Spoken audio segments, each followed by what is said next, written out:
Tiks aprakstītas visas nepieciešamās darbības, lai veiksmīgi reģistrētu nodoto piegādes ielūgumu. Pārvadātājiem uz e-pastu nosūta uzaicinājumu kravas piegādei. Spiediet pogu, apskatīt un reģistrēties. Lai reģistrētu transporta līdzekli piegādes izpildei, atvērtajā logā spiediet pogu Reģistrēt. Izvēlieties kravas piegādes datumu un laiku. Lai pāriet uz nākamo reģistrācijas posmu, spiediet pogu Turpināt.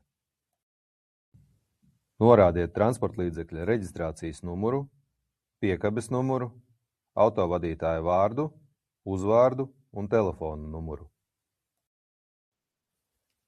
Pirms apstiprināšanas pārliecinieties, ka visi dati ir pareizi. Lai apstiprinātu ievadīto informāciju un turpinātu reģistrāciju, spiediet pogu Apstiprināt. Lai pabeigtu nomātā pārvadātāja reģistrāciju piegādei, atkārtoti spiediet Apstiprināt.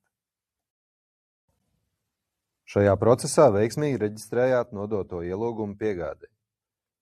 Efektīvai loģistikas organizēšanai un pārvaldīšanai izmantojot portāla funkcijas. Jautājumu vai neskaidrību gadījumā ar mums varat sazināties pa norādīto e-pastu vai telefonu numuru. Paldies par sadarbību! Jūsu Linas Agro.